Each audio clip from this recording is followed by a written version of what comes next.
Good afternoon. I'm happy to be bringing up the rear, so I will do my best to be brief. Okay. Yes. So I've included a few images here of the art gallery.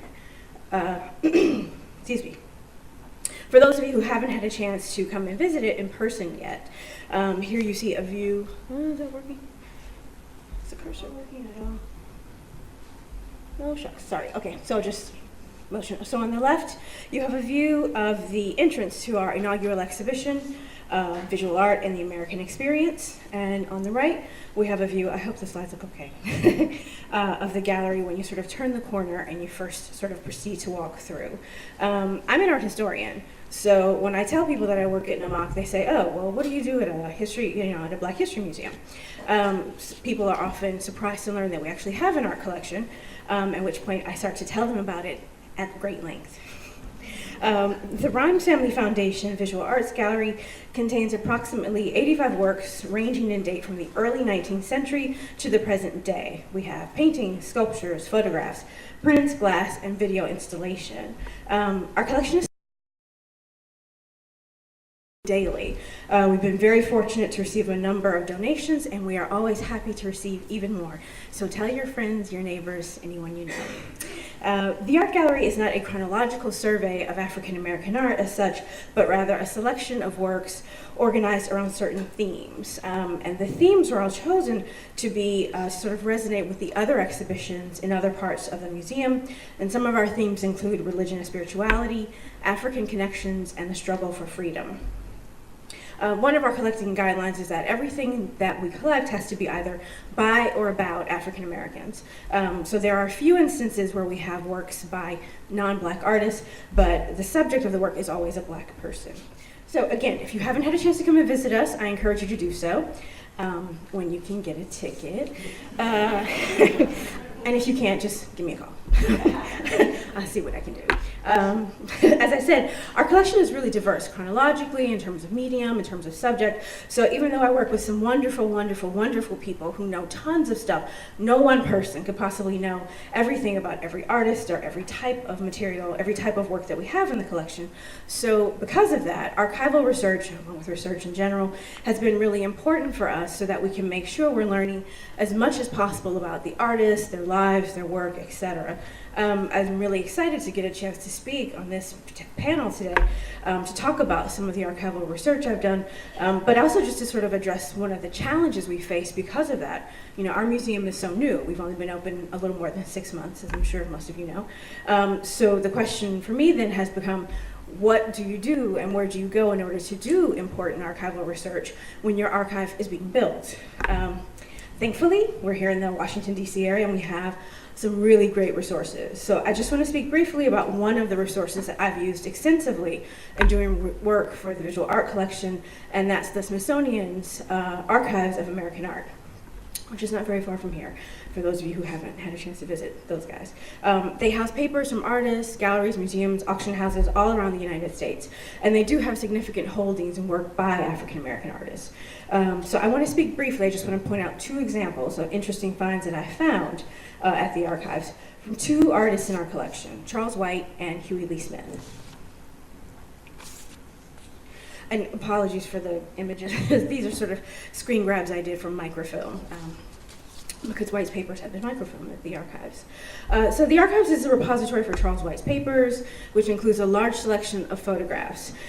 Here we have photos from a trip that White did in 1950, which was called a Friendship Tour of Europe, which was a joint venture between the National Assembly of Young People for Peace, the NAACP, and B'nai B'rith. White and other delegates met with youth organizations in France, Italy, Germany, Russia, to discuss efforts for peace and how young people could positively affect social and cultural change globally.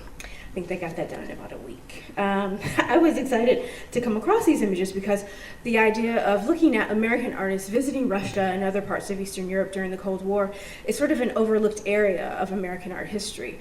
And when we think about African American artists within that context, they're almost never included. So for me, it was really interesting to come across these images. White is probably best known for making politically engaged, representational art. So this trip was interesting, I think, for him because he was able to meet with and talk to contemporary artists in Russia. They discussed their working methods, materials. He brought examples of his prints.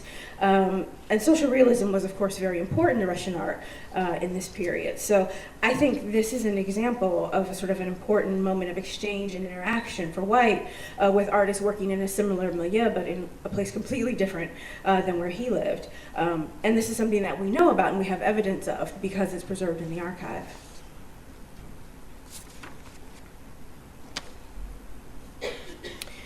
So in addition to giving us interesting information about artists and their lives, the archival research I've had a chance to do excuse me, has also helped to inform the way that we actually display certain works. This is an untitled painting by Huey Lee Smith. When this painting is sort of seen in its entirety, when it's unframed, there's actually a bit more than what you see here currently on the screen to the painting. So then the question was sort of, all right, well, what do we do? What sort of version of it do we show? How do we best display this work? What would the artists have been thinking, etc.? And then I came across this photo at the archives. And that is Huey Lee Smith himself holding his painting. So this is a photograph from his papers, again at the Archives of American Art, that shows him holding this painting in October of 1981 as he was being interviewed about his work. And I know it's October 1981 because he wrote the date on the back of the painting. And I was just really super excited to find this because it's not something you see often. It's also interesting that he actually still had the painting in his possession in the early 80s when it was created in the late 50s, early 60s. So after seeing this photo, the decision was made to exhibit the painting as closely as possible to the way that Lee Smith actually had it when it was in his possession in his home. I've never seen a photo of the artist holding this painting reproduced anywhere, online or in a publication or any exhibition catalogs, etc. But it's one of hundreds of photos that are contained in his paper. So, again, it was an important piece of information that we found about the work and about the artist that only exists because it's preserved in the archive. So I was really happy to find that. I just want to switch gears briefly and talk a little bit about our archives at NMOC. The archives will house material that's related both to information and objects that are part of our collections and our exhibitions, and also things that aren't expressly in our collections, as long as they are related to African American history and culture. And I'm sorry I don't have images to show you, but an example of some of the material that we will include is a donation of material that we were given from the outsider artist Minnie Evans. We have, say, for example, a bound transcription of an interview with the artist and several of her handwritten letters. So those are sort of a few examples of the things that our archives will house.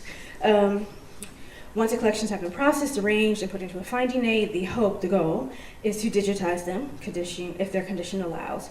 And the archives will be accessible by staff, the public, researchers, scholars, grad students, anyone who is interested in doing research by appointment. So we hope it'll be a valuable resource for people.